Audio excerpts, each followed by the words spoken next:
إن الحمد لله نحمده ونستعينه ونستغفره ونعوذ بالله من شرور أنفسنا ومن سيئات أعمالنا.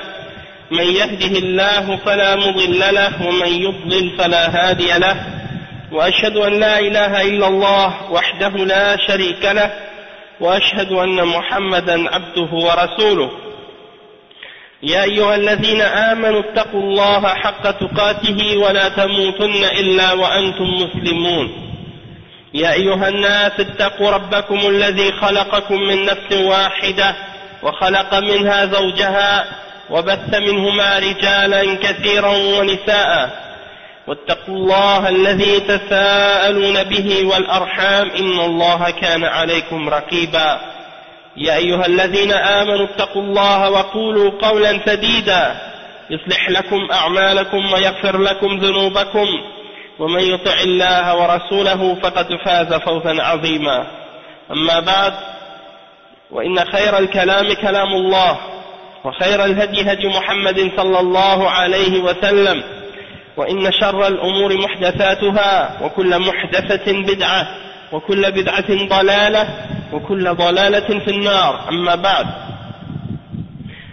Donc, alhamdulillah, aujourd'hui, qu'est-ce qu'on va faire? On va, dans ce cours, on va lire encore une fois, une petite risala du Cheikh Salih Al-Fawzan, hafizahullah.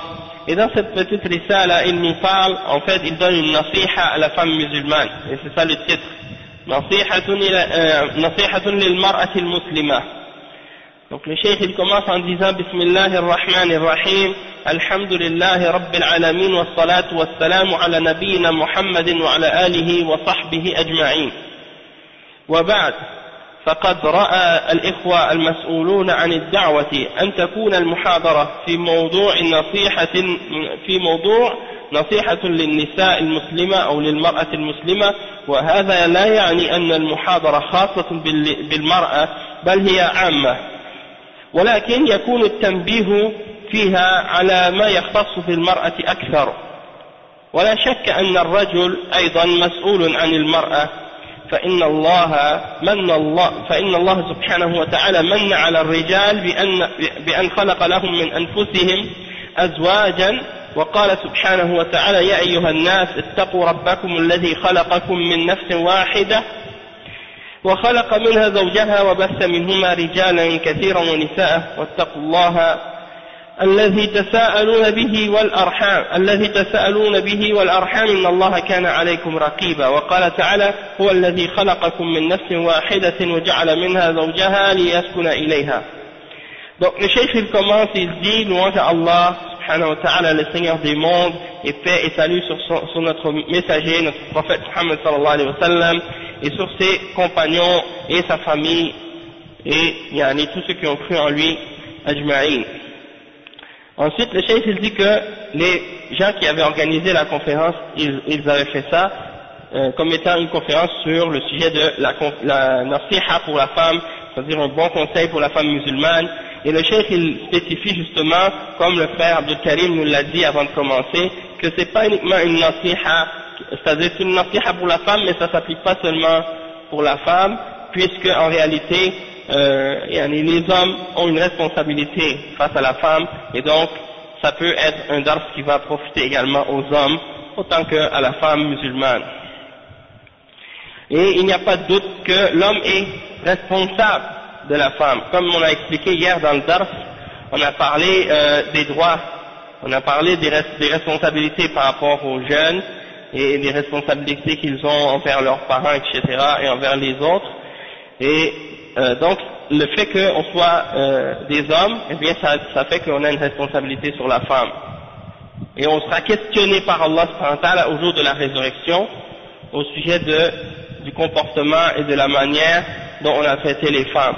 Et est-ce qu'on a pris notre responsabilité avec sérieux? Et est-ce qu'on a rempli notre devoir? Parce que la responsabilité, comme on l'a expliqué hier, c'est premièrement et fondamentalement dans le sens qu'on sera questionné au jour de la résurrection au sujet de notre façon d'agir par rapport à cette responsabilité-là, comment on a agi envers la femme et comment on l'a traitée. Donc, le cheikh il nous mentionne des versets qui nous montrent que les hommes et les femmes ont été tous les deux créés par Allah subhanahu wa ta'ala en couple. Allah subhanahu wa ta'ala il dit qu'il a créé l'homme et la femme. Donc il mentionne le verset 1 dans Surat An-Nisa: ô vous les hommes, craignez Allah. Ya ayyuhan nas ittaqullah, ittaqu rabbakum, craignez votre Seigneur. Celui qui vous a créé à partir d'une seule âme, et qu'il a créé à partir de celle-ci son épouse, et il a fait à partir de ces deux-là beaucoup d'hommes et de femmes. Donc ça c'est des indications aussi à ce sujet-là. Ensuite, il mentionne le verset 189 dans Surat Al-A'raf, dans lequel Allah subhanahu wa ta'ala dit: c'est lui qui vous a créé à partir d'une seule âme, et qu'il a fait de cette âme son épouse pour qu'il puisse être en tranquillité auprès d'elle. C'est-à-dire que Allah subhanahu wa ta'ala il a créé Adam, puis il a créé à partir de Adam son épouse, à partir d'une côte, et donc ça c'est la création de la femme à partir de Adam alayhi salam. Et le cheikh dit ensuite: فالحكمة في ذلك من أجل أن يسكن إليها ويأنس بها ويطمئن إليها في أسراره وفي أموره لتعينه على مشاق الحياة وينشأ منهما ذرية صالحة. قال سبحانه وتعالى: ومن آياته أن خلق لكم من أنفسكم أزواجا لتسكنوا إليها وجعل بينكم مودة ورحمة. فهذا من آيات الله، أي العلامات الدالة على قدرته سبحانه ورحمته وعلى استحقاقه للعبادة وحده لا شريك له.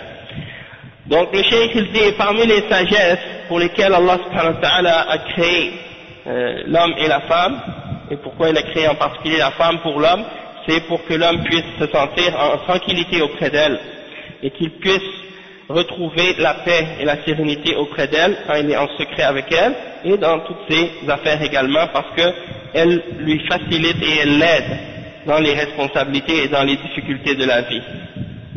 Et à partir de la famille, bien entendu, quand il y a un mariage, et bien par la suite il y aura des enfants qui vont naître et qui seront, Inch'Allah, des progénitures qui vont être bonnes et qui vont craindre Allah subhanahu wa ta'ala. Et il mentionne le verset 21 dans Surat Ar-Rum, dans lequel Allah subhanahu wa ta'ala dit: et parmi les signes d'Allah subhanahu wa ta'ala, c'est qu'il a créé à partir de vous, donc il a créé pour vous à partir de vous-même des épouses pour que vous puissiez être en tranquillité auprès d'elles, et il a mis entre vous l'amour et la miséricorde. Il a mis entre vous l'amour et la miséricorde. Et donc il y a dans ça des signes. Des signes, al-ayat, ça veut dire c'est des indications, c'est des signes qui montrent la puissance d'Allah subhanahu wa ta'ala et qui indiquent aussi sa miséricorde et le fait qu'il est celui qui mérite d'être adoré lui seul et qu'on ne doit pas prendre des partenaires avec lui dans notre adoration.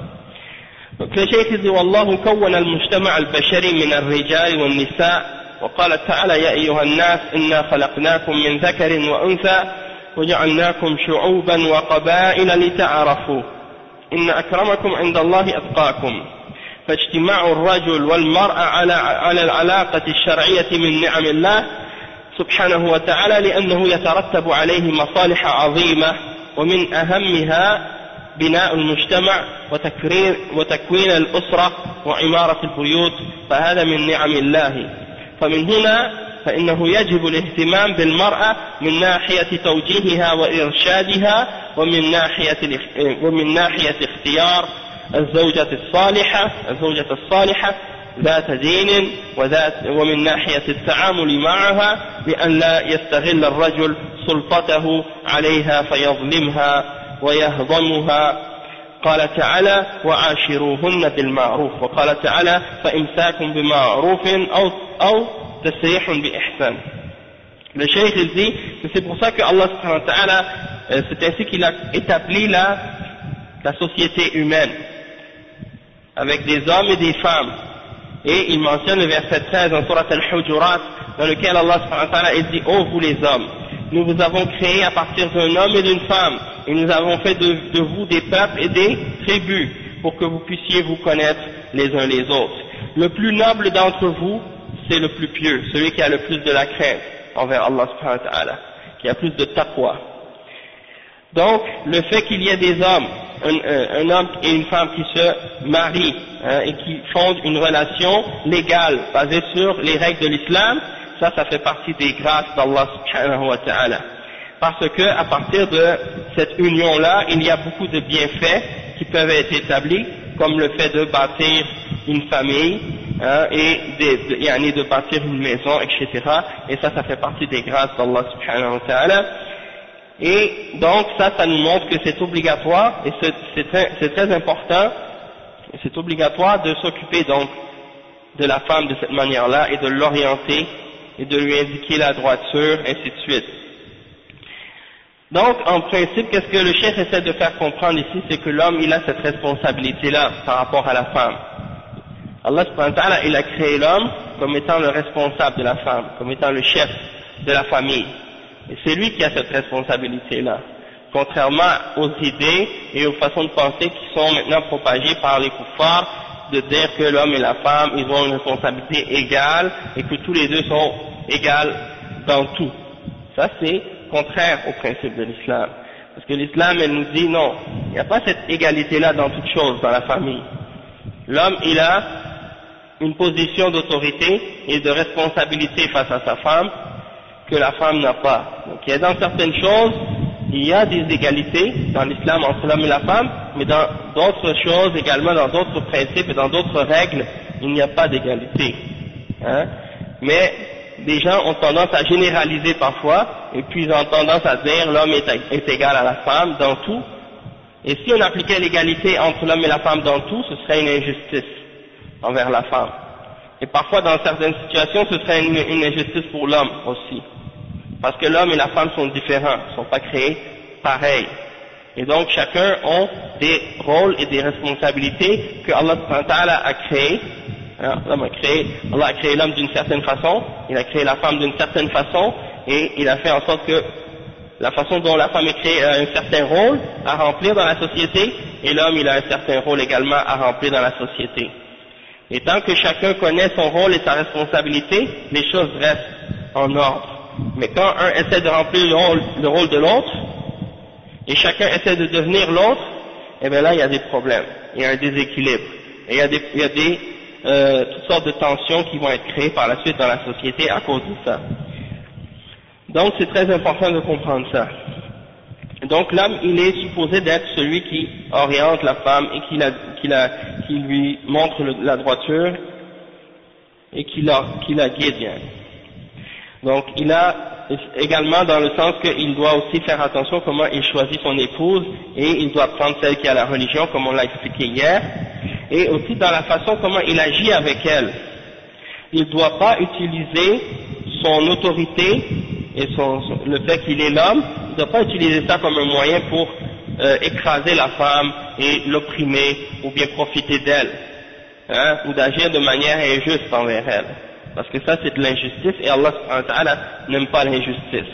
Donc il mentionne le verset wa'ashiruhunna bil ma'ruf, c'est-à-dire agissez envers elles de la meilleure manière, traitez-les et vivez avec elles de la bonne façon.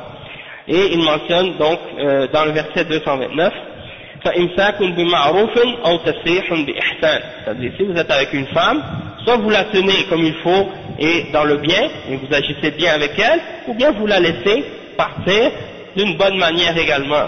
Mais vous n'allez pas la garder pour l'opprimer, pour lui faire de l'injustice, pour agir mal envers elle. Donc le cheikh il dit فَعَلَاقَةُ الرَّجُلِ بِالْمَرْأَةِ عَلَاقَةٌ وَطِيدَةٌ ويجب أن تكون هذه العلاقة مبنية على ما شرعه الله سبحانه وتعالى من العشرة الطيبة والرعاية الكريمة والمعاملة الحسنة، وكذلك من ناحية المتعة الزوجية بأن تكون وفق ما أباحه الله سبحانه وتعالى. نساؤكم حرث لكم فأتوا حرثكم أن شئتم وقدموا لأنفسكم واتقوا الله واعلموا أنكم ملاقوه وبشر المؤمنين. فمن هنا تظهر لنا أهمية هذه المرأة في المجتمع، فإن المرأة قرينة الرجل وشريكته، ومنذ أن خلق الله الإنسان الأول وهو آدم عليه الصلاة والسلام خلق له المرأة، وكذلك لا تزال سنة الله عز وجل كما هي إلى أن تقوم الساعة سنة الله التي قد خلت من قبل ولن تجد لسنة الله تبديلا. Donc le cheikh explique que le lien entre, et la relation entre l'homme et la femme, c'est une relation qui est importante, et il dit donc c'est obligatoire que cette relation-là soit basée sur la règle et la loi d'Allah subhanahu wa ta'ala, et que ce soit basé sur une vie et une façon de vivre et une relation qui est bonne entre les époux, hein, et que l'homme il agisse avec bonté et générosité et qu'il s'occupe bien de sa femme et qu'il la traite d'une bonne façon. Et même également dans les questions de rapport intime avec sa femme également, il doit agir avec elle de la façon que Allah subhanahu wa ta'ala lui a permis, et de ne pas bien entendu transgresser les limites d'Allah subhanahu wa ta'ala. Et le cheikh mentionne le verset 223 dans Surat Al-Baqarah, dans lequel Allah subhanahu wa ta'ala explique que vos femmes, vos épouses sont un champ pour vous, alors labourez votre champ comme vous le désirez. Et ensuite le cheikh dit donc, à partir de ce moment-là, on voit l'importance que la femme a dans la société. Et il dit que la femme, c'est une associée par rapport à l'homme. Du moment que Allah subhanahu wa ta'ala a créé l'homme, depuis qu'il a créé le premier homme, c'est-à-dire Adam, il a créé pour elle une épouse. Et ça c'est la loi d'Allah et c'est la règle d'Allah subhanahu wa ta'ala qu'il a établie depuis le temps qu'il a créé Adam jusqu'à la fin des temps, et ça c'est donc quelque chose qui ne va pas changer. Et il mentionne le verset 23 dans Surat Al-Fajr qui dit que ça c'est la règle d'Allah subhanahu wa ta'ala c'était comme ça auparavant, et c'est ainsi que vous n'allez jamais trouver de changement dans les règles d'Allah subhanahu wa ta'ala. Allah subhanahu wa ta'ala أوجب على الرجال طاعته وعبادته وأوجب على النساء كذلك طاعته وعبادته وحده لا شريك له، ووعد المحسن من الصنفين بالأجر الجزيل وتوعد المسيء من الصنفين بالعذاب والعقوبة، فالرجل والمرأة سواء من ناحية التكاليف الشرعية في الجملة، وإن كانت المرأة قد تختص بأشياء دون الرجل من التكاليف الشرعية، ولكن في الجملة الرجل والمرأة سواء في عبادة الله وفي طاعة الله وفي الثواب والعقاب. Le cheikh il dit que Allah subhanahu wa ta'ala a ordonné à l'homme d'adorer Allah et de l'obéir, et il a également ordonné à la femme d'adorer et d'obéir et de ne pas associer de partenaires dans l'adoration aux hommes et aux femmes. Et il a promis à ceux qui faisaient le bien parmi les hommes et parmi les femmes une bonne récompense, et il a menacé tous les deux également d'un châtiment douloureux, un grand châtiment si jamais ils désobéissaient aux règles d'Allah subhanahu wa ta'ala. Donc, dans ce point de vue-là, la femme et l'homme sont tous les deux égaux dans les charges et les responsabilités religieuses qu'ils ont en général. Le cheikh il dit ولكن في الجملة الرجل والمرأة سواء في عبادة الله وطاعة الله. Il dit il y a certaines règles qui sont peut-être particulières à la femme, dans certaines des règles de la charia, mais en général, l'homme et la femme, dans les questions d'adoration et d'obéissance à Allah subhanahu wa ta'ala, et dans la question de récompense et de châtiment, les deux sont égaux dans ces choses-là. Et il mentionne le verset 195 dans Surat Al-Imran à ce sujet, قال تعالى فاستجاب لهم ربهم أني لا أضيع عمل عامل منكم من ذكر أو أنثى بعضكم من بعض فالذين هاجروا وأخرجوا من ديارهم وأوذوا في سبيلي وقاتلوا وقتلوا لأكفرن عنهم سيئاتهم ولا أدخلنهم جنات تجري من تحتها الأنهار فمن الرجال مؤمنون ومسلمون ومن النساء مؤمنات ومسلمات ومن الرجال مهاجرون ومن النساء مهاجرات وهم في الأجر سوا في ذلك. Donc le cheikh essaie d'expliquer maintenant que dans le Coran il y a la mention du fait que les hommes et les femmes, s'ils font du bien et qu'ils obéissent à Allah subhanahu wa ta'ala, ils auront une récompense équivalente dans l'au-delà pour le bien qu'ils ont fait.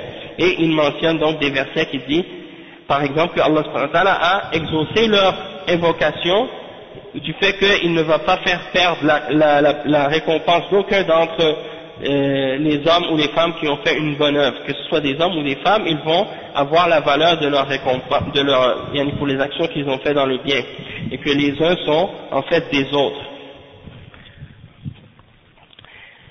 Et ceux qui ont fait la hijra, ou qui ont été expulsés de leur demeure, ou qui ont été offensés, ou qui ont souffert dans la voie d'Allah subhanahu wa ta'ala, et qui ont combattu, ou qui ont tué, ou qui ont été tués dans le sentier d'Allah subhanahu wa ta'ala, Allah subhanahu wa ta'ala va expier leurs péchés, et va les faire entrer dans des jardins sous lesquels coulent les ruisseaux.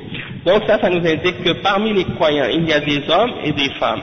Et parmi les muhajirines, il y a des hommes et il y a des femmes. Et donc pour dire que la récompense pour les hommes et les femmes sera établie, peu importe que ce soit un homme ou une femme, ils auront une récompense pour leurs actions. Il mentionne ensuite le verset 97 dans Surat An-Nahl, dans lequel Allah subhanahu wa ta'ala il dit من عمل صالحا من ذكر أو أنثى وهو مؤمن فلنحيينه حياة طيبة ولنجزينهم أجرهم بأحسن ما كانوا يعملون. وقال تعالى إن المسلمين والمسلمات والمؤمنين والمؤمنات والقانتين والقانتات والصادقين والصادقات والصابرين والصابرات والخاشعين والخاشعات والمتصدقين والمتصدقات والصائمين والصائمات والحافظين فروجهم والحافظات والذاكرين الله كثيرا والذاكرات أعد الله لهم مغفرة وأجرا عظيما. فوعد الله سبحانه وتعالى كلا من الجنسين الذكور والإناث وعدهم المغفرة والأجر العظيم على هذه الصفات التي ذكرها سبحانه وتعالى. Donc il mentionne d'autres versets dans lesquels Allah subhanahu wa ta'ala explique que celui qui fait une bonne œuvre, qu'il soit un homme ou une femme, alors qu'il est croyant, alors Allah subhanahu wa ta'ala va les faire vivre d'une vie qui est bonne et qu'il va leur donner leur récompense pour le meilleur des actions qu'ils ont faites. Et il mentionne également un autre verset qui nous indique que il y a des croyants et des croyantes et des musulmans et des musulmanes, ainsi de suite, et on a la mention des deux genres, de l'homme et de la femme, un après l'autre par rapport aux différentes formes d'adoration, et ça c'est la preuve que les deux, l'homme et la femme, auront des récompenses pour le bien qu'ils font. Ces versets-là sont des versets qui nous indiquent qu'on soit un homme ou une femme, si on fait du bien, on sera récompensé. Mais il ne faut pas comprendre ces versets-là comme certains les utilisent et les mentionnent quand ils parlent de l'homme et de la femme pour essayer de faire croire que l'homme et la femme sont égaux dans toutes choses. Parce que souvent c'est ça l'erreur dans la compréhension de certains. Ils mentionnent ces versets-là qui parlent du fait que si la femme et l'homme font des bonnes œuvres, ils auront la même récompense, et ils essaient d'appliquer ça à tous les aspects de la vie et dans toutes les autres règles de l'islam. Et c'est pas correct, c'est pas vrai. Parce qu'il y a des choses qui sont permises parfois à l'homme qui ne sont pas permises à la femme. Hein? Comme par exemple, de faire l'imam dans la prière, ça c'est uniquement pour les hommes. Ou bien par exemple d'avoir 4 femmes, ça c'est seulement les hommes qui ont le droit d'avoir plus qu'une épouse, tandis que la femme elle n'a pas le droit. Un homme peut épouser une juive, un homme musulman peut épouser une juive ou une chrétienne, la femme elle n'a pas le droit. La femme ne peut pas prier quand elle a ses règles. Hein? Donc ça c'est des exemples de différence entre les règles qui ont rapport avec la femme et les règles qui ont rapport avec les hommes, et donc c'est pour ça qu'il faut comprendre que ça ne s'applique pas à tout, mais il y a des choses qui sont spécifiques et différentes. Donc le cheikh il dit ensuite وكما أن الله أمر الرجال أمر النساء قال تعالى وقل للمؤمنين يغضوا من أبصارهم ويحفظوا فروجهم ذلك أزكى لهم إن الله خبير بما يصنعون وقل للمؤمنات يغضضن من أبصارهن ويحفظن فروجهن ولا يبدين زينتهن إلا ما ظهر منها وليضربن بخمورهن على جيوبهن ولا يبدين زينتهن إلا لبعولتهن أو آبائهن الآية. فأمر الرجال بغض البصر عما حرم الله كالنظر إلى النساء والنظر إلى وسائل الفتنة من الصور الخليعة التي حرم الله النظر إليها وكذلك النظر والاطلاع على عورات الناس في بيوتهم وهذا حرام على الرجال والنساء لأنه يجر إلى الوقوع في الفاحشة والله سبحانه وتعالى إذا حرم شيئا حرم الوسائل التي تفضي إليه ومن ذلك النظر لأنه وسيلة فالعينان تزنيان أو تزنيان وزناهما النظر. Donc le cheikh explique que de la même façon que Allah subhanahu wa ta'ala a commandé à l'homme, il a également commandé à la femme certaines choses, certaines obligations. Et il mentionne des versets dans Surat An-Nur, versets 30 et 31. On voit que dans ces versets-là, au début, dans le premier verset, Allah subhanahu wa ta'ala, il dit, et dit aux croyants, c'est-à-dire Allah subhanahu wa ta'ala demande au prophète Muhammad sallallahu alayhi wa sallam de commander les croyants, c'est-à-dire les hommes, de rabaisser leur regard par rapport aux femmes ou par rapport à ce qui est haram, de ne pas fixer les femmes et de préserver leur partie intime, c'est-à-dire de ne pas tomber dans qu'est-ce qui est zina ou qu'est-ce qui est haram, et que ça c'est plus pur pour eux. Et Allah subhanahu wa ta'ala est certes très informé de ce que vous faites. Et il mentionne ensuite le même ordre mais à la femme. Il dit aux femmes croyantes qu'elles rabaissent leur regard et qu'elles préservent leur chasteté, qu'elles préservent leur partie intime, et qu'elles ne montrent de leur parure excepté ce qui en apparaît, et qu'elles rabattent leur khimar, leur grand voile sur leur poitrine, ala juyubihin, et qu'elles ne montrent de leur parure que à leurs époux ou leur père, ainsi de suite. Et la liste continue dans le verset. Donc Allah subhanahu wa ta'ala dans ce verset-là, il ordonne à l'homme et à la femme de rabaisser le regard. Et en particulier en commençant par l'homme, de ne pas regarder ce qui est haram, comme de regarder par exemple les femmes ou les choses qui peuvent être des moyens qui nous amènent vers la fitna, que ce soit des images ou autres, des choses que Allah subhanahu wa ta'ala a interdit. Comme de regarder également dans les maisons des gens, lorsque les gens sont dans leur maison, puis ils décident de regarder à l'intérieur pour voir ce qu'on n'a pas le droit de regarder. Donc ça c'est, le cheikh dit, وَهَذَا حَرَامٌ عَلَى الرِّجَالِ وَالنِّسَاءِ, ça c'est interdit pour l'homme et pour la femme, de regarder les parties intimes des gens, etc. لأنه يجر إلى الوقوع في الفاحشة, parce que ça amène les gens à tomber dans ce qui est la turpitude et le péché. Et Allah subhanahu wa ta'ala a interdit des choses, et il a interdit également tous les moyens qui mènent à ces choses-là. Donc si Allah subhanahu wa ta'ala a interdit le zina, eh bien c'est pas seulement le zina qui est interdit, mais c'est tout ce qui peut amener quelqu'un à tomber dans ce péché-là. Donc c'est pas seulement la chose elle-même qui est interdite, mais tout ce qui peut nous amener à tomber dans cette chose qui est interdite là. Et par exemple, le fait de regarder. Et il mentionne donc un hadith aussi qui est rapporté par l'imam Ahmed dans sa Musnad selon Abi Huraira, qui dit que les yeux font le zina aussi. Et le zina de l'œil, c'est le regard, c'est-à-dire de regarder ce qui est haram. Et il dit النظر سهم مسموم من سهام إبليس إذا أرسله الإنسان فإنه سهم يعني قذيفة مسمومة تقتل صاحبها. هذا السهم يرجع إلى قلب الناظر.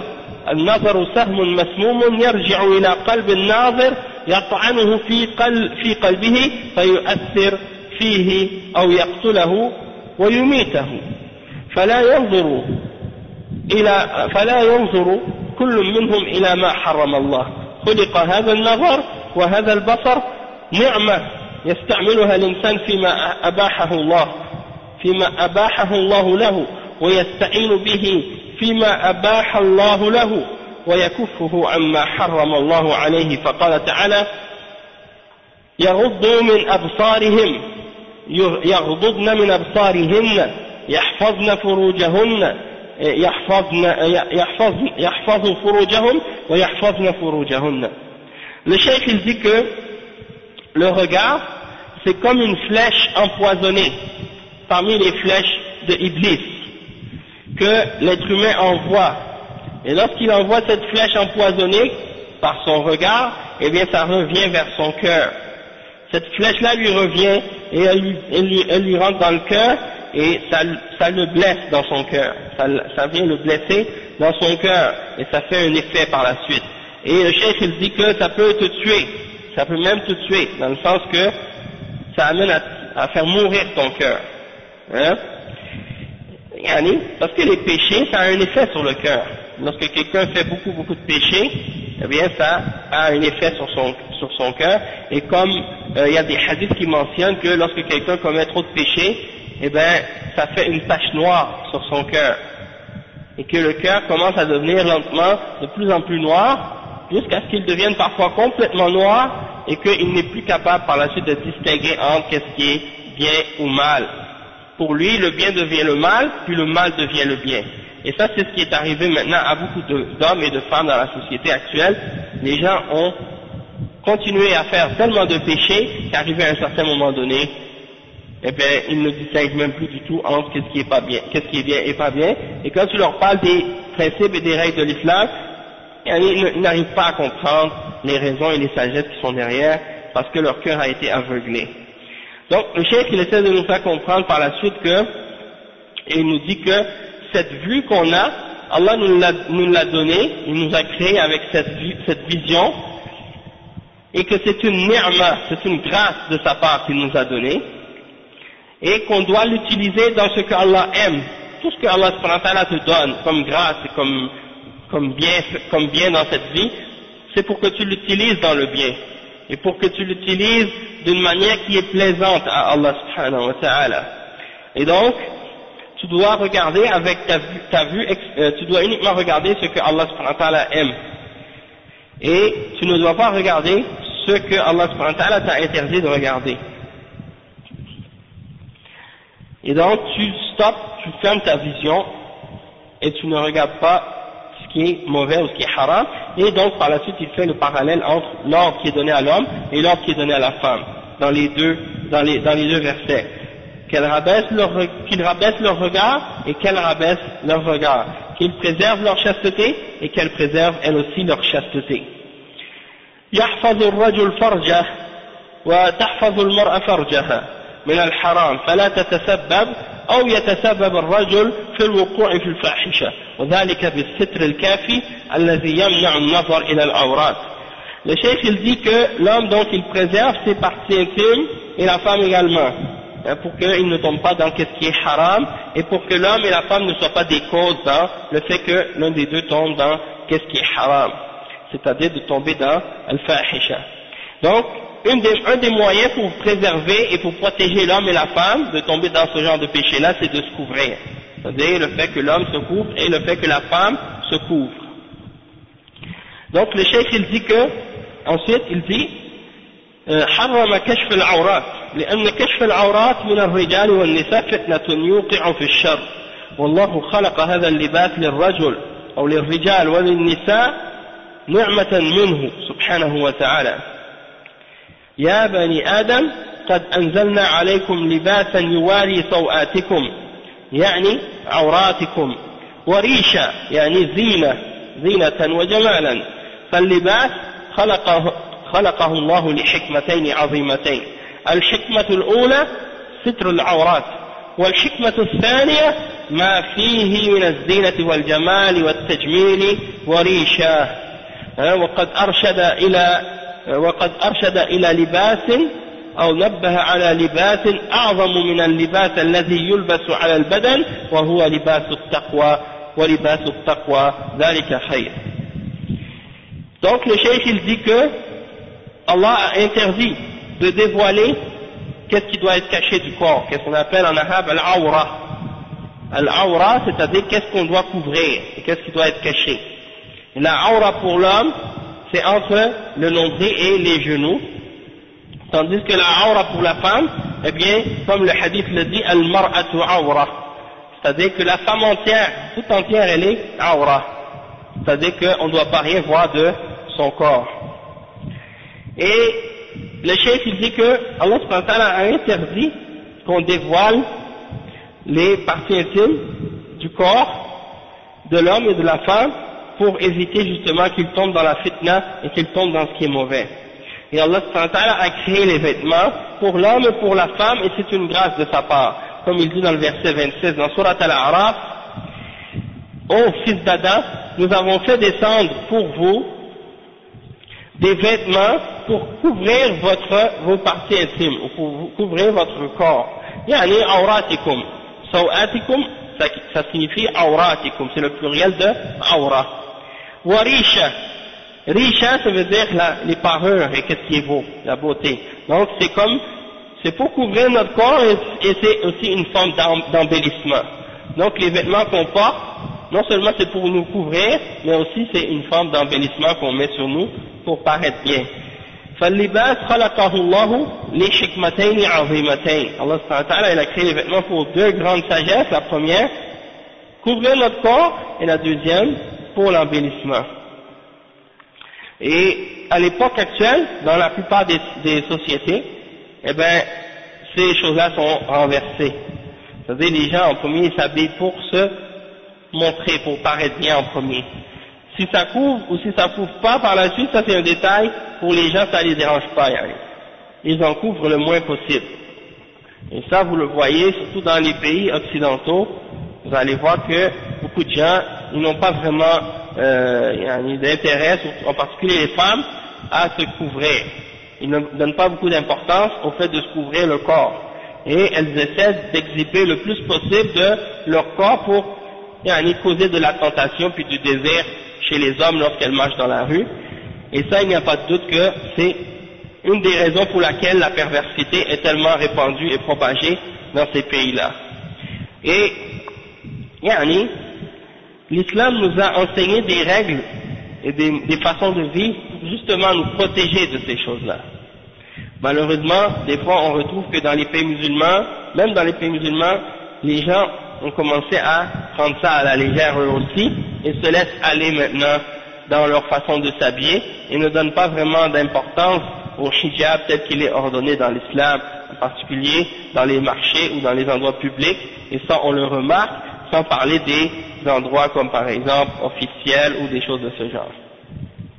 Et ça c'est très malheureux en fait. Donc, qu'est-ce qui arrive à la fin de ça, c'est que les femmes qui portent le voile et qui se couvrent selon les règles de l'islam sont vues comme étant des extrémistes ou bien sont vues comme étant des marginales ou des radicales. Et ça vient du fait qu'il y a trop de femmes musulmanes qui ont négligé les ordres d'Allah subhanahu wa ta'ala et qui ont pris les règles de l'islam à la légère, et il y a un manque également du côté ou du point de vue de l'homme de prendre sa responsabilité en tant que chef de famille, en tant que père ou en tant que mari, d'obliger ou d'ordonner à sa femme de bien se couvrir lorsqu'elle sort à l'extérieur, et de ne pas non plus la laisser sortir pour n'importe quelle raison. Il y a des femmes qui prennent l'habitude de rester dehors presque toute la journée des fois, et elles rentrent à la maison juste le soir pour dormir. Donc ça c'est pas le mode de vie islamique. Et comme il y avait des frères qui m'avaient mentionné certains points, dans une occasion, il m'a mentionné le fait que dans certaines sociétés, eh ben, l'homme il reste à la maison puis il envoie les femmes travailler dehors. Alors ils restent à la maison, ils font pas un grand travail, et les hommes eux ils sortent, les hommes restent à la maison, les femmes sortent travailler. Au lieu d'être l'homme qui travaille dehors puis la femme qui reste à la maison, c'est le contraire maintenant. Et des fois même ces hommes-là ils ont plusieurs épouses qui sortent travailler dehors et qui ramènent l'argent à la maison. Donc cet homme-là il vit comme un genre de pacha, comme un prince à la maison, et les femmes lui ramènent l'argent à la maison. Donc ça c'est le contraire de ce que l'islam ordonne, parce qu'en islam la responsabilité et la charge de s'occuper de la famille ça incombe à l'homme en premier, et par la suite la femme elle a la responsabilité de s'occuper de la famille et de la maison et des enfants et de s'occuper de l'éducation. Donc on voit que actuellement c'est parfois le contraire qui se produit, et ça c'est bien malheureux. Donc le cheikh il dit والحكمة الثانية ما فيه من الزينة والجمال والتجميل, comme on l'a dit. Donc dans l'islam, en premier c'est de couvrir les parties du corps, et deuxièmement de s'embellir. ثم أرشد إلى لباس أو نبه على لباس أعظم من اللباس الذي يلبس على البدن. puis Allah subhanahu wa ta'ala par la suite il nous a indiqué une catégorie de vêtements qui est plus importante encore que le vêtement qu'on porte sur notre corps, et c'est le vêtement de la piété. Ça c'est le plus grand vêtement, le plus important des vêtements. Hein, parce que si quelqu'un porte un vêtement mais qu'il n'a pas de piété ou de crainte d'Allah subhanahu wa ta'ala, il n'aura pas un bon comportement. Et donc de porter des vêtements de piété sans avoir la piété réellement, eh bien ça va amener un comportement qui n'est pas propice et qui vient pas avec ou qui correspond pas avec le vêtement de la piété. Et aussi sur le plan de l'apparence aussi, puis de l'habillement, on parle souvent de l'habillement des femmes et du hijab, mais sur le point de vue de l'homme, eh bien on ne mentionne pas grand chose. Et on remarque ici par exemple en Côte d'Ivoire ou dans d'autres pays également, eh bien on dirait qu'il y a un laisser-aller sur l'aspect extérieur, comment les hommes s'habillent. Sur le plan que bon, juste en faisant le tour un peu de la ville avec les frères, en me promenant dans la rue, j'ai eu le temps d'observer un peu, et qu'est-ce que j'ai remarqué, c'est qu'on ne peut pas vraiment distinguer facilement qui est musulman et qui n'est pas musulman. Et ça c'est malheureux en fait, parce que en principe le musulman il est supposé de se distinguer par son habillement. On est capable on serait supposé de savoir, juste en le voyant, que c'est un musulman. Mais le fait qu'il y ait ce mélange entre les musulmans et les non-musulmans, entre les chrétiens et les musulmans, eh bien ça cause beaucoup de confusion et beaucoup de désordre en fait. Et c'est un manque dans la question de l'identité islamique. Et donc ça indique beaucoup de choses, en arrière de ça indique beaucoup de choses qui sont pas bonnes. Et donc c'est pour ça que, en même temps, je rappelle à mes frères d'essayer de faire un effort sur ce plan-là, en ce qui concerne le vêtement, et en ce qui concerne l'apparence islamique, pour se distinguer des chrétiens et se distinguer des kuffars en général. Hein? Et ça ne devrait pas être trop compliqué parce que de toute façon vous êtes dans un pays qui a une grande population musulmane et les vêtements qui sont connus comme étant les vêtements des musulmans sont répandus partout. Donc vous n'avez pas d'excuse en fait pour ne pas vous habiller selon les principes et les façon dont les musulmans s'habillent en général. D'accord? Et ça, je veux dire, même en Occident, maintenant quand on va en Europe ou en Amérique, vous allez voir que même là-bas, vous allez voir des musulmans qui portent des vêtements, qui portent la barbe, qui montrent qu'ils sont musulmans, hein, et puis quand on marche dans la rue, on se dit salam entre nous, et on se reconnaît.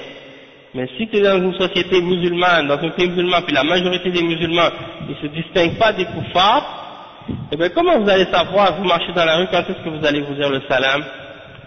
Peut-être que vous savez même pas si la personne en face de vous c'est un chrétien ou un musulman.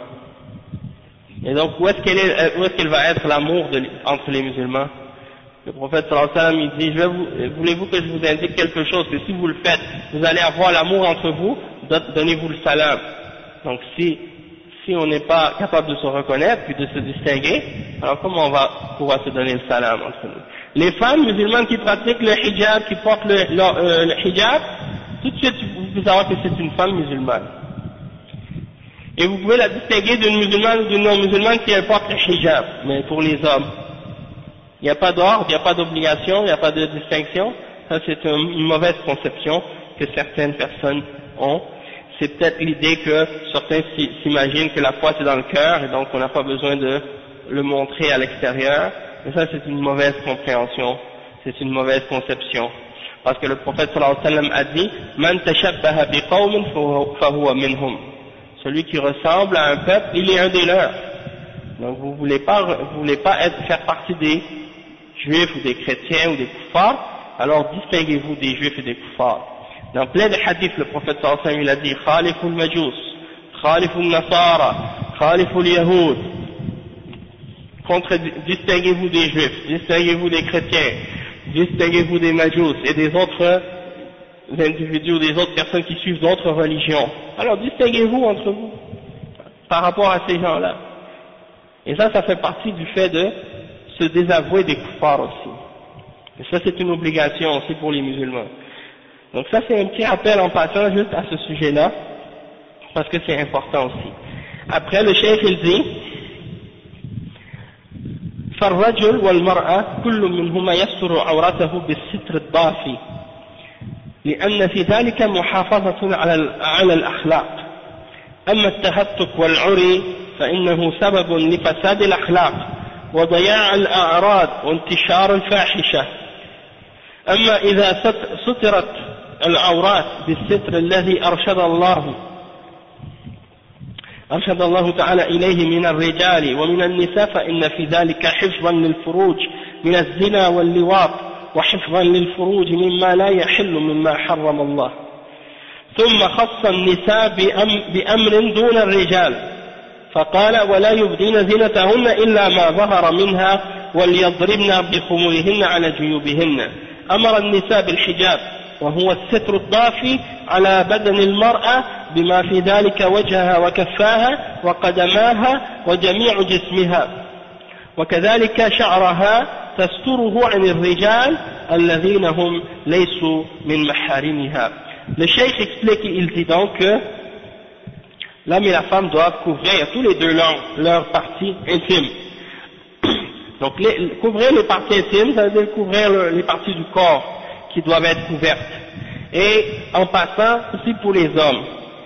Si un homme porte des pantalons, il doit porter par-dessus un vêtement qui recouvre jusqu'aux genoux. Pas prier avec un jeans ou un pantalon qui dévoile les parties intimes quand il prie. Ça c'est pas correct de faire ça.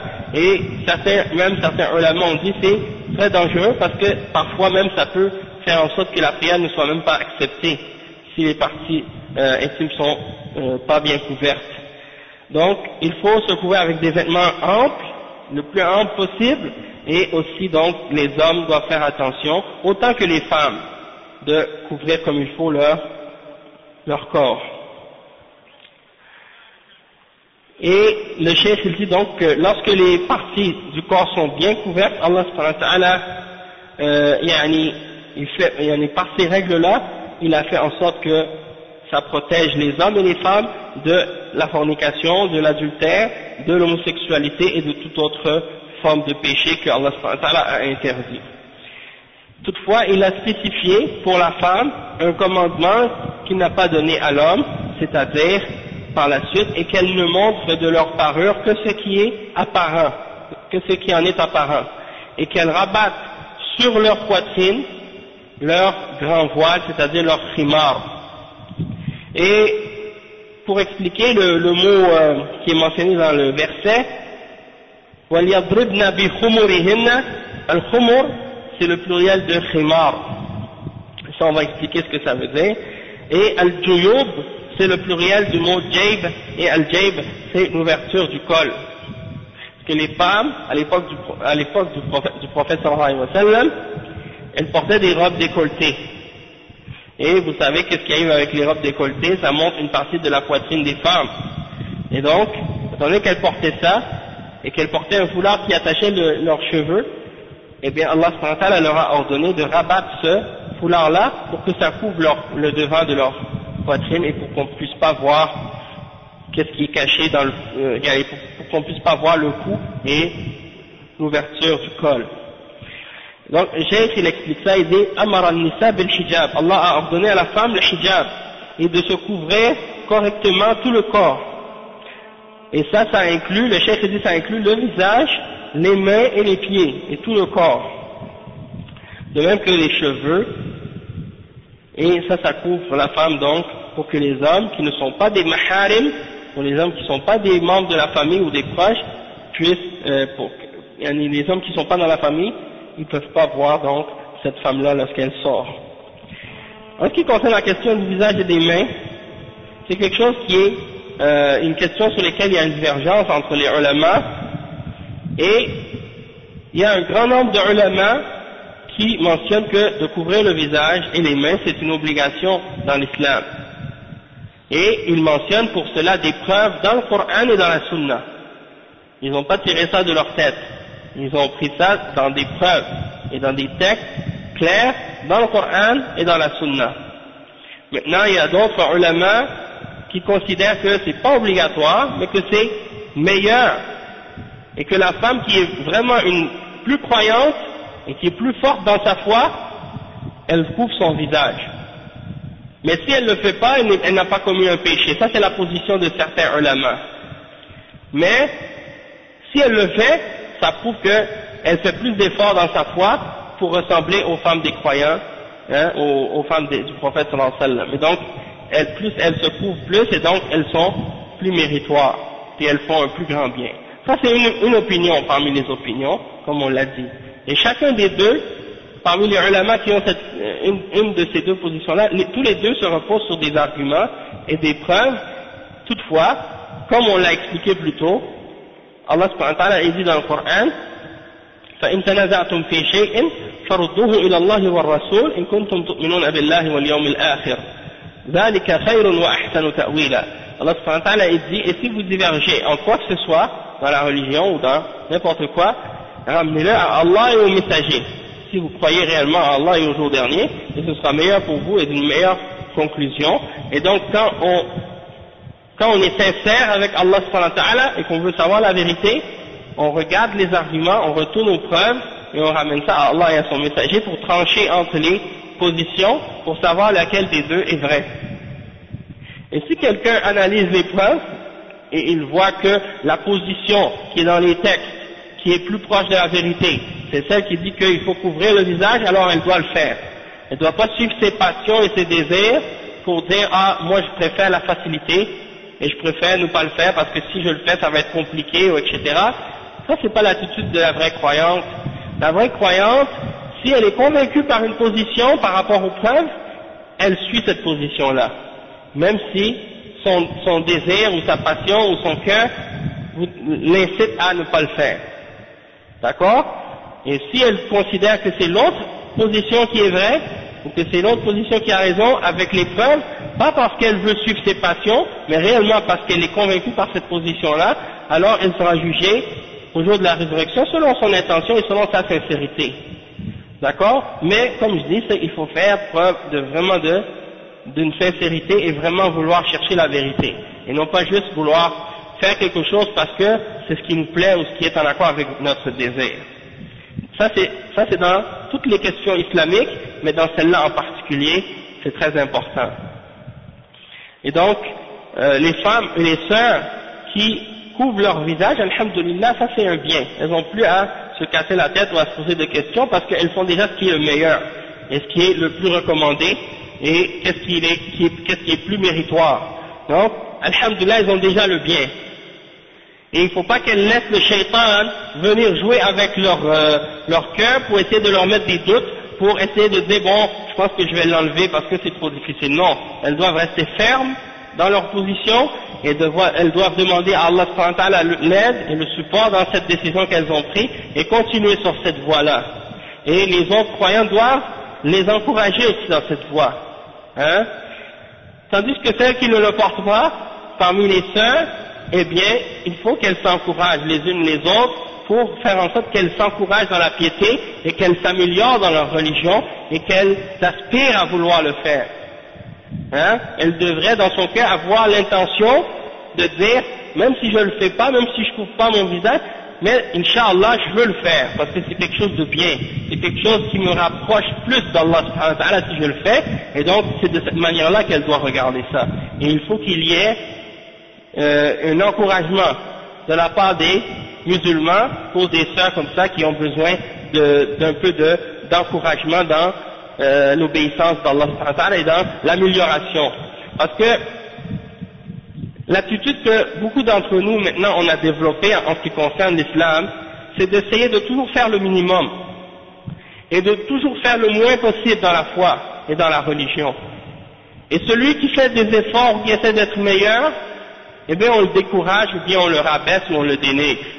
Et ça c'est quelque chose qui est vraiment mauvais, qui est désolant en fait. Donc on devrait essayer de développer une autre attitude. On devrait essayer de développer l'attitude de ceux qui font la course et qui rivalisent dans le bien, hein, qui rivalisent les uns les autres vers la piété d'Allah subhanahu wa ta'ala, vers l'obéissance d'Allah subhanahu wa ta'ala, et non pas essayer de dire bon moi je vais toujours faire le moins possible de qu'est-ce que je peux faire ou de qu'est-ce que je dois faire dans la foi ou dans la religion. Parce que avec cette attitude-là, on va pas aller loin dans notre foi. Et les Sahaba, si vous regardez les Sahaba, comment ils appliquaient l'islam et comment ils comprenaient la religion, et que vous comparez ça avec nous aujourd'hui, vous voyez qu'on est très très loin de la réalité de la foi. Parce que les Sahaba, lorsqu'ils entendaient quelque chose d'Allah et de son messager, ils essayaient de le faire tout de suite. Hein? Ils essayaient tout de suite de le faire. Et juste pour vous donner l'exemple, à propos du hijab par exemple, quand l'ordre d'Allah subhanahu wa ta'ala est descendu au sujet du hijab, elles n'ont pas dit je vais attendre à demain, je vais attendre après-demain, je suis pas prête. Non. Sur le champ, quand elles ont su que le verset était révélé, elles ont pris du tissu et tout de suite elles se sont couvertes avec. Le lendemain matin, les femmes étaient déjà voilées. Le lendemain matin, elles sont allées prier la prière de Fajr, les Sahaba ont dit, on dirait qu'elles avaient des corbeaux sur leur tête. Tellement elles étaient couvertes avec le vêtement noir. Hein? Et donc c'est pour dire que les Sahaba, quand ils apprenaient quelque chose, tout de suite ils voulaient l'appliquer. Ils voulaient le faire sur le champ. Ils ne voulaient pas attendre ou faire le minimum pour dire ah non, je me laisse aller. Ils faisaient des efforts dans leur foi. Et nous, c'est ça ce qu'on doit développer aussi. Et donc, qu'est-ce que je mentionne là maintenant, c'est des choses dont j'ai été témoin moi-même, pas juste ici en Côte d'Ivoire, mais aussi même en Occident, de la part de certains musulmans qui veulent toujours dire aux autres musulmans, surtout quand ils parlent de la femme, faites le minimum. Et on voit maintenant en Europe, Allah al-Musta'an, et en Amérique, quand tu vois des sœurs qui sortent dans la rue et que tu vois comment elles s'habillent, c'est devenu ridicule en fait. Ça atteint un niveau où ça devient une blague. C'est-à-dire ça n'a aucun sens. Que tu vois une jeune fille avec des pantalons de jeans qui sont très serrés et il y en a des chandails, en tout cas des vêtements très très collants sur le corps et un petit foulard rose bien décoré sur la tête. Et elles ont l'impression que, en faisant ça, elles ont appliqué l'ordre du hijab que Allah a révélé dans le Coran. Comme si le hijab c'était juste de cacher les cheveux. Mais c'est pas, le but du hijab c'est pas de cacher les cheveux seulement. Les cheveux c'est une partie de ce qui est ordonné pour la femme de couvrir. Mais, qu'est-ce qui cause le plus de désir et de tentation chez les hommes? C'est le corps au complet. C'est pas seulement les cheveux. Parce que si vous voyez une femme en bikini avec un foulard sur sa tête, ça va rien changer. Le fait qu'elle a caché ses cheveux, la tentation et la source du désir est toujours dévoilée et c'est ça qui est vraiment la vraie source de la fitna. Malheureusement, les kuffars, ils font beaucoup d'efforts dans les médias pour justement attaquer le foulard qui couvre juste les cheveux pour essayer de faire croire que c'est ça le problème. Alors que en fait, le vrai hijab c'est le djilbab qui couvre la tête aux pieds.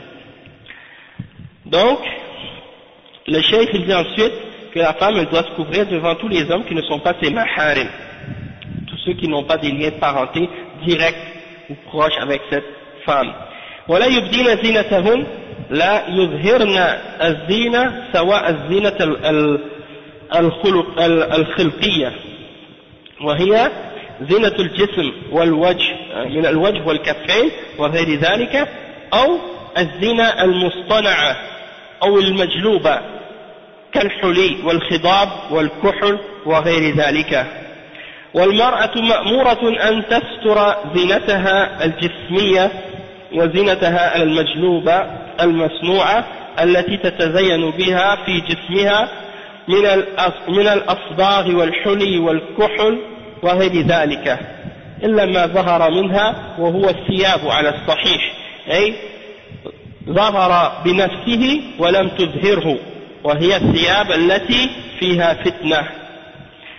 ثم قال وليضربن بخمورهن والخمر جمع خمار وهو الغطاء ومنه سمي الخمر خمرا لأنه يغطي العقل والخمرة يعني السترة. Le cheikh explique ensuite, il dit qu'elle ne doit pas montrer de leur parure et c'est-à-dire elles ne doivent pas montrer de leur parure dans leur corps, c'est-à-dire comme par exemple la parure de leur corps, la beauté qu'elles ont dans leur corps, ou bien leur visage ou leurs mains, ou autres, ou bien les parures qu'elles ont rajoutées, comme par exemple les bijoux, ou bien le kohl, si elles mettent du maquillage ou qu'elles mettent des choses dans leurs yeux, des choses comme ça, elles ne doivent pas le montrer parce que ça fait partie des parures. Donc le cheikh il dit qu'elle est ordonnée, la femme, de couvrir ses parures corporelles et ses parures également qu'elle a rajoutées pour se décorer elle-même, comme on a dit le maquillage, le kohl, les bijoux et tout ça. إلا ما ظهر منها, excepté ce qui en paraît naturellement. Et les ulama ont expliqué différentes façons cette partie du verset-là a été expliquée différemment, sauf que le cheikh ici, Cheikh Al-Fawzan, sa position c'est que إلا ما ظهر منها, excepté ce qui en paraît, c'est les vêtements qu'elle porte à la maison habituellement. Quand elle sort, elle se couvre, et si jamais il y a un petit morceau de ses vêtements en dessous qui paraît, sans qu'elle le fasse intentionnellement, donc dans ce cas-là, elle est excusée, tant qu'elle le montre pas dans le but de faire de la fitna. Parce que les vêtements que la femme porte à la maison, c'est pas des vêtements avec lesquels elle doit sortir dehors. Quand elle sort dehors, elle doit porter par-dessus ces vêtements-là une couverture pour cacher qu'est-ce qu'elle porte à l'intérieur, puisque habituellement, les vêtements qu'une femme porte à l'intérieur, c'est pas assez, ça couvre pas selon les règles islamiques, et donc c'est pas suffisant comme vêtement pour que la femme, sorte dehors avec ça. C'est-à-dire ce qu'on voit les femmes non musulmanes porter lorsqu'elles sortent à l'extérieur, ça dévoile beaucoup des parties de leur corps que la femme musulmane doit couvrir. Donc ces vêtements-là qu'elle porte à l'extérieur, c'est pas suffisant, et ça cause beaucoup de tentations, donc c'est quelque chose qu'elle doit porter par-dessus ces vêtements-là, un djilbab. Ensuite, le cheikh dit Summa qal, et ensuite Allah subhanahu wa ta'ala il dit et qu'elles rabattent leur khimar sur leur col, comme on l'a expliqué tout à l'heure. On a dit que le mot khumur c'est le pluriel de khimar, mais c'est une couverture, et c'est de là que vient le mot khamr. Quand on parle de l'alcool, le vin, on l'appelle ça khamr. Pourquoi? Parce que ça couvre la raison. Ça recouvre la raison. Donc à cause de ça, on appelle khamr parce que ça cache. Et de là vient le terme khimar parce que ça cache, ça couvre. Et khumra aussi parce que c'est une couverture aussi. Ensuite il dit وَلْيَضْرِبْنَ بِخُمُورِهِنَّ عَلَى جُيُوبِهِنَّ أمرهن الله جل وعلا أن يضربن بالخمر التي على الرؤوس والخمار ما تضعه المرأة على رأسها أمرها أن تضفيه على نحرها وليضربن بخمورهن على جيوبهن وهي فتحات الجيوب التي في الثياب يظهر منها النحر لا تترك المرأة هذا باديا للرجال وإنما تدلي عليه الخمار لأنه إذا أمر بستر النحر فالوجه من باب أولى بل إنه يلزم من ضرب الخمار على الجيوب أن يمر بالوجه لأن الخمار على الرأس فإذا أرسل على النحر فيكون مارا بالوجه. Le cheikh il dit donc elles doivent rabattre le voile qu'elles ont sur la tête, comme on a expliqué avant l'islam, les femmes portaient un foulard sur la tête, elles se cachaient la tête avec, les cheveux avec, et là Allah leur a ordonné, dans ce verset-là, de le rabattre sur leur poitrine. Et donc le cheikh il dit que, qu'est-ce qu'elles portent sur la tête? Elles le rabattent sur leur poitrine, parce que l'ouverture de la poitrine, ça fait paraître qu'est-ce qu'elle est supposée de ne pas montrer, donc elle ne doit pas montrer ça aux hommes étrangers, donc elles doivent se couvrir avec le khimar. Et le cheikh indique que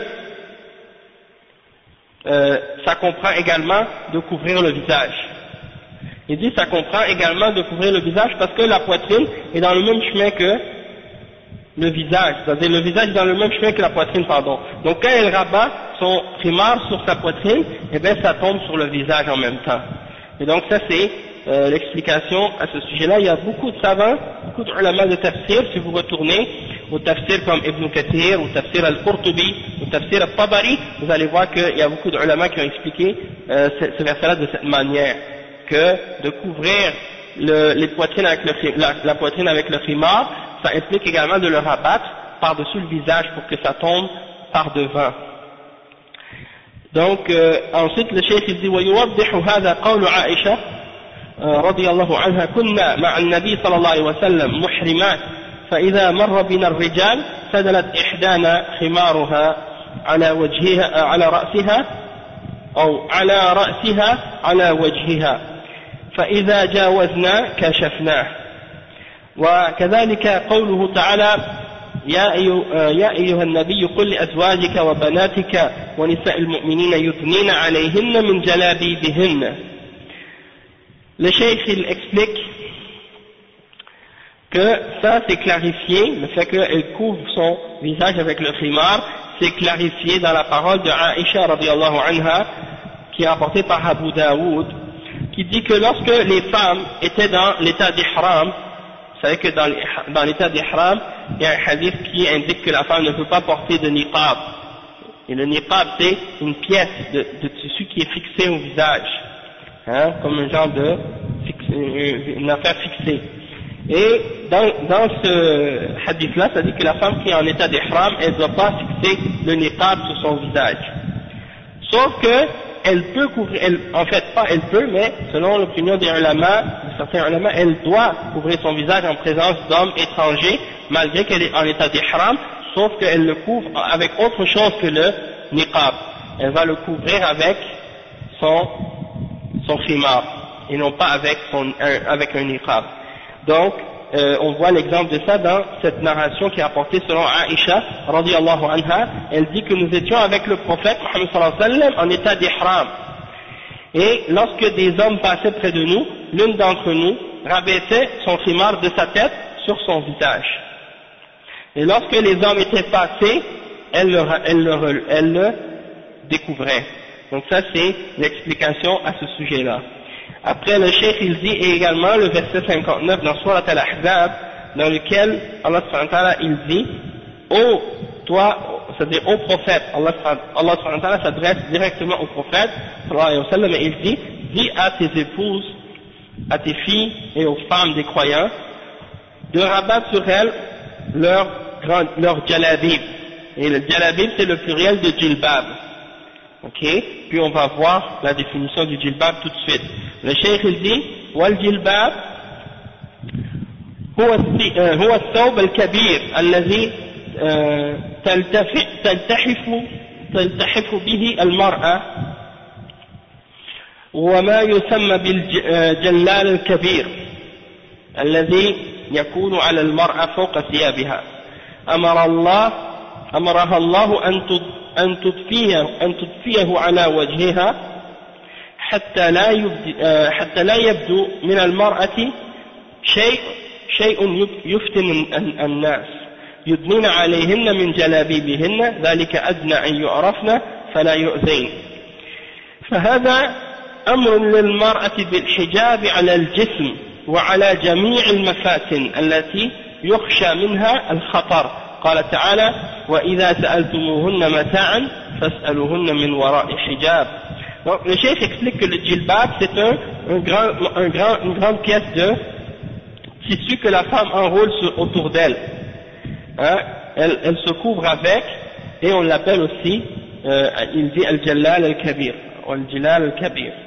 La femme elle met ça par-dessus ses vêtements quand elle sort, et c'est ça le djilbab qui est ordonné à la femme. Elle cache aussi son visage avec, pour qu'il n'y ait aucune tentation qui soit causée aux gens dehors quand elle sort. Elles rabattent leur grand djilbab sur elle, et ça c'est mieux pour qu'elle soit reconnue et qu'elle ne soit pas offensée. Donc le cheikh il dit que Allah a ordonné donc à la femme de porter le hijab sur son corps, qui va la couvrir et qui va cacher toutes les sources de tentation. Il y en a qui sont des sources de danger, il y en a qui peuvent amener des tentations aux hommes. Et il mentionne le verset qui dit « Et lorsque vous leur demandez une chose quelconque, alors demandez-leur de par derrière un rideau. » المراد بذلك أزواج النبي صلى الله عليه وسلم ولكن الآية عامة فهي لفظها خاص بأزواج النبي صلى الله عليه وسلم ولكن معناها عام لجميع النساء لأن نساء النبي صلى الله عليه وسلم قدوة للمؤمنات والله علل ذلك بعلة شاملة وهي قوله ذلكم أطهر لقلوبكم وقلوبهن فأمر أن يسألن من وراء حجاب والحجاب المراد به الساتر للمرأة من الثوب ومن الجدار أو الباب أو أي شيء يستر المرأة عن الرجل حينما يخاطبها أو يسألها عن شيء أو تناوله شيئا يكون ذلك من وراء حجاب أي وراء ساتر ولا تناوله شيء وهي غير متسترة وهي بادية ظاهرة بل تكون من وراء ساتر يسترها من ثوبها من بابها ومن جدار أو إلى غير ذلك. Le cheikh explique, il dit que le verset qui dit et si vous leur demandez quoi que ce soit alors demandez-leur derrière un rideau. Le cheikh il dit que qu'est-ce qu'on veut dire ici, on parle, Allah s'adresse c'est-à-dire c'est à propos des épouses du prophète Mohammed sallallahu alayhi wa sallam, que si vous leur demandez quoi que ce soit, demandez-leur par derrière un rideau, ou par derrière un hijab en arabe. Et dans le verset, on voit que c'est adressé, ou ça parle des épouses du prophète sallallahu alayhi wa sallam. Toutefois, il faut comprendre que dans sa signification, c'est pas spécifique aux femmes du prophète sallallahu alayhi wa sallam, mais c'est général, et que ça inclut toutes les femmes. Et le cheikh il dit parce que les épouses du prophète sallallahu alayhi wa sallam sont des exemples pour toutes les femmes, sont des exemples et des références pour toutes les femmes. Et Allah subhanahu wa ta'ala a donné une raison pour expliquer ça en disant que c'était plus pur pour vos cœurs et pour leur cœur. C'est plus pur pour vos cœurs, pour le cœur des hommes, c'est-à-dire les sahaba, et leur cœur, c'est-à-dire les épouses du prophète sallallahu alayhi wa sallam. Le cheikh il dit que ça veut dire que le fait de demander par derrière un hijab, ça c'est plus peu pour le cœur des sahaba et le cœur des épouses du prophète sallallahu alayhi wa sallam. Et donc ça indique quoi? Ça indique qu'en réalité c'est général. Parce que si c'est plus pur pour eux, alors c'est plus pur pour nous. Puisque leur cœur était plus pur que le cœur de quiconque. Et que c'était les meilleurs de cette umma. Donc, personne aujourd'hui peut dire, moi je suis plus pur que les femmes du prophète sallallahu alayhi wa sallam, plus pur que les sahaba, et donc j'ai pas besoin d'un rideau. Celui qui fait ça, c'est comme si, celui qui dit ça, c'est comme s'il dit que, moi j'ai pas peur, j'ai confiance, je suis en sécurité, je vais pas tomber dans le haram. Ça c'est les ruses du shaitan qui veut égarer les gens. Et il y en a parmi les prêcheurs, malheureusement, qui essaient de pousser les jeunes vers ça.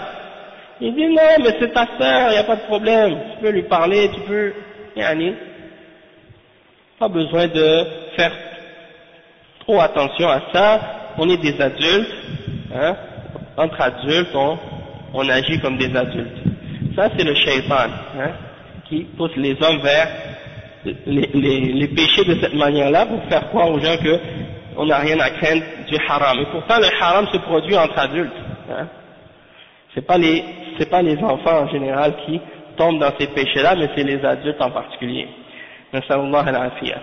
Le cheikh dit, والحجاب المراد به الساتر للمرأة من الثوب أو الجدار. Le hijab dans ce verset-là, ça indique quoi? Ça veut dire pas seulement le vêtement, mais ça peut être aussi le mur qui sépare entre deux pièces ou deux choses, ou bien une porte, ou bien quelque chose qui couvre ou qui empêche les hommes de voir les femmes. Donc lorsque l'homme demande quelque chose à une femme, il lui demande derrière quelque chose pour qu'il ne soit pas capable de la voir. Il ne va pas lui parler ou lui demander quelque chose sans qu'elle soit couverte. Il ne va pas lui donner quelque chose ou lui donner quelque chose qu'il demande sans qu'elle soit couverte. Le cheikh ensuite il dit ذَلِكُمْ أَطْهَرُ لِقُلُوبِكُمْ وَقُلُوبِهِمْ, comme on l'a dit, c'est plus pur pour leur cœur et pour leur cœur et le cœur des épouses du prophète sallallahu alayhi wa sallam par la suite, c'est-à-dire plus pur contre la fitna. C'est-à-dire que les femmes, elles vont se voiler pour que les hommes ne puissent pas les regarder, et ainsi les cœurs sont protégés contre les tentations. Le cœur des femmes et le cœur des hommes. Il ne faut pas penser que c'est seulement les hommes qui ont des tentations envers les femmes. Même les femmes peuvent avoir des tentations aussi. Et vous avez l'exemple de Yusuf alayhi salam dans le Coran, qui est un exemple très clair. Hein? La femme de Aziz qui voulait profiter de lui. Et c'est elle qui avait couru derrière lui pour l'attraper. Donc c'est pour dire que ça peut venir des deux côtés la tentation et non pas seulement d'un seul côté. Donc le cheikh dit ça, c'est clair dans la société, et en particulier dans la société musulmane dans laquelle il y a un respect des règles du hijab. Vous voyez que il y a plus de pureté et de chasteté. Tandis que dans les sociétés où il y a une ouverture et où on se permet de montrer tout ce qu'on veut, et bien dans des sociétés comme ça, il y a beaucoup plus de turpitude et de perversité qui sont répandues malheureusement. وطهارة لقلوب الرجال وقلوب النساء على حد سواء، وهذا من سد الطرق التي تفضي إلى فساد الأخلاق من حيث وإن كل من الرجال والمرأة يسلم عرضه ويسلم قلبه من الفتنة. ومن سد الطرق المفضية للفتنة منع المرأة أن تسافر وحدها بدون محرم، لأن المحرم إذا كان مع المرأة فإنه يصونها ويحميها ويقوم بمصالحها. قال صلى الله عليه وسلم: لا يحل لامرأة تؤمن بالله واليوم الآخر أن تسافر مسيرة يومين إلا مع ذي محرم، وفي رواية يوم وليلة، وفي رواية أن تسافر بدون تحديد. فالمقصود أن المرأة لا تسافر وحدها بدون محرم، فإن سافرت بدون محرم فهي عاصية لله ولرسوله ومرتكبة لما حرم الله ومعرضة نفسها للفتنة. وهذا عام في كل الأحوال وفي كل الأزمان. أما ما يقوله بعض الناس من أن المرأة إذا سافرت مع جماعة من النساء فإن هذا يكفي من المحرم يكفي عن المحرم، فهذا قول معارض لقول النبي صلى الله عليه وسلم: لا يحل لامرأة تؤمن بالله واليوم الآخر أن تسافر إلا مع ذي محرم. وجماعة النساء لسنا محرما للمرأة، محرم المرأة معروف وهو من تحرم عليه من الرجال بنسب أو سبب مباح كأبيها وابنها وأخيها وعمها وخالها، أو بسبب مباح من مصاهرة كأبي زوجها وابن زوجها، أو بالرضاعة لقول النبي صلى الله عليه وسلم: يحرم من الرضاع ما يحرم من النسب. Le cheikh explique que parmi les moyens que la charia explique aussi ou utilise pour fermer la porte à la tentation et à la fitna, le fait que la femme n'a pas le droit de voyager seule, sans un mahram. Parce que, le cheikh dit, parce que le mahram, lorsqu'il est avec la femme, il la protège. Il la protège et il veille à son bien, à son bienfait. Et le prophète sallallahu alayhi wa sallam a indiqué dans un hadith rapporté par Al-Bukhari, dans son sahih, selon Abi Sa'id al-Khudri, il dit: il n'est pas permis à une femme qui croit à Allah et au jour dernier de voyager une distance de 2 jours sans un mahram. Et dans une autre narration apportée par l'imam Muslim, selon Abi Huraira également, la mention de la durée c'est 1 jour et 1 nuit. Et dans une autre narration, c'est sans limite, c'est-à-dire elle ne peut pas voyager du tout sans mahram. Le cheikh dit que le point ici c'est de faire comprendre que la femme elle ne doit pas voyager seule sans la présence d'un homme qui est avec elle pour la protéger, qui est un mahram, c'est-à-dire qu'elle n'a pas le droit d'épouser. Un homme qui est de sa famille et qu'elle n'a pas le droit d'épouser islamiquement. Si elle voyage sans un mahram, alors dans ce cas-là, elle a commis un péché, elle a désobéi à Allah et à son messager, et elle a fait ce que Allah a interdit. Et elle s'est mise dans une situation de fitna pour elle-même. Et ça, c'est la parole du prophète sallallahu alayhi wa sallam. Donc le cheikh il dit, en ce qui concerne ceux qui disent que la femme peut voyager avec un groupe de femmes, alors le cheikh il dit ça c'est pas correct et c'est pas suffisant. Parce que les femmes ne sont pas un mahram pour une autre femme. Et le cheikh il mentionne le hadith du prophète sallallahu alayhi wa sallam dans lequel il dit, il n'est pas permis à une femme qui croit en Allah et qui croit au jour dernier de voyager sans la présence d'un mahram. Et un groupe de femmes, c'est pas suffisant comme mahram, comme on l'a dit. Et le mahram, c'est quoi? C'est un homme qui a un lien de parenté avec la femme. Un lien légal. Comme par exemple, son père, ou son frère, son fils, ou son oncle maternel, ou son oncle paternel, ou bien un lien de parenté qui est causé par le fait que par exemple comme le père du mari, Abi Zawjiha ou Ibn Zawjiha, le père de son mari ou bien le fils de son mari, ou bien par l'allaitement, si elle a un lien de parenté avec quelqu'un à cause de l'allaitement, donc ce sera son frère de lait ou ainsi de suite. Parce que qu'est-ce qui est interdit par les liens de sang, c'est aussi interdit à cause par les liens de l'allaitement également. Déjà al-waqt, tayyib inshallah. Donc, on va s'arrêter ici pour les explications qu'on a données aujourd'hui.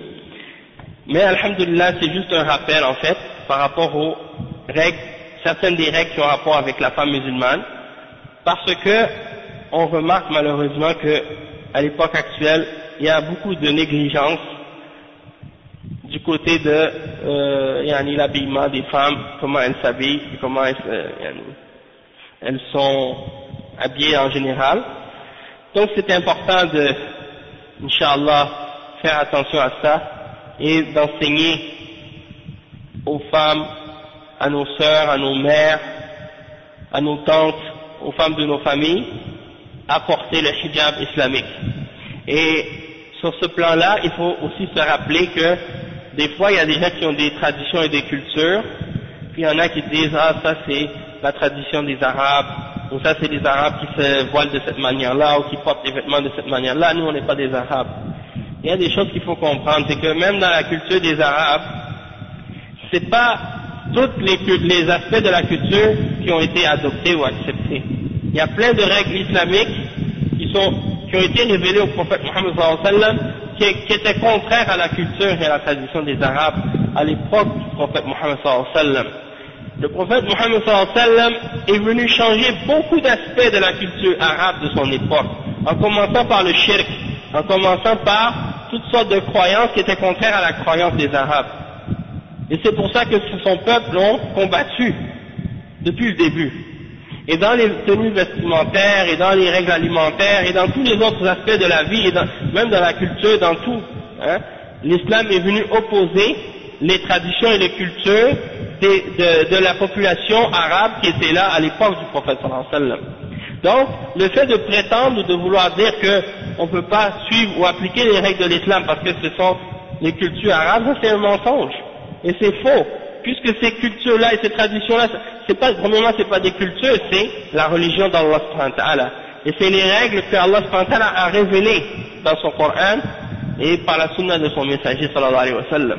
Et ces règles-là, elles ont été combattues par les Arabes à l'époque du prophète sallallahu alayhi wa sallam. Ils ne voulaient pas les suivre. Mais, par la suite, quand ils ont eu la foi, quand ils ont cru en Allah, ils ont accepté ces règles-là et ces principes-là, ils les ont respectés parce qu'ils ont été convaincus par les preuves et par les règles de l'islam. Et à la suite, ils ont vu que c'était des choses qui étaient bonnes pour eux et qui étaient bonnes pour la société. Donc ça, c'est des choses qui nous rappellent et qui nous font comprendre que peu importe d'où on vient, peu importe si tu viens d'Haïti, ou tu viens de l'Afrique, ou tu viens d'Asie, ou tu viens d'Europe, d'Amérique et que tu acceptes l'islam, tu acceptes de dire la ilaha illallah, Muhammad Rasulullah, tu te soumets à Allah et à son messager et tu acceptes ce qui est dedans, sans discuter ou sans chercher des excuses ou des prétextes, que soit disant c'est pas notre culture ou c'est pas nos traditions ou des trucs de ce genre. L'islam, c'est quelque chose qui vient d'Allah, c'est pas quelque chose qui vient de la culture ou des traditions des hommes. Et c'est pas pour un peuple en particulier par rapport aux autres, c'est pour tous les peuples, c'est pour tous les hommes. Donc on va s'arrêter avec ça ici pour aujourd'hui, Inch'Allah, et puis on se retrouvera demain, Inch'Allah, pour la suite des conférences et des cours, avec d'autres sujets. On va parler de certaines questions qui sont reliées à la croyance et à l'aqida et au manhaj aussi, par rapport aux groupes et aux tendances qui sont extrémistes dans la communauté, pour réfuter certaines de ces idéologies-là, Inch'Allah. Donc, أقول قولي هذا سبحانك اللهم وبحمدك أشهد أن لا إله إلا أنت أستغفرك وأتوب إليك وبارك الله فيكم.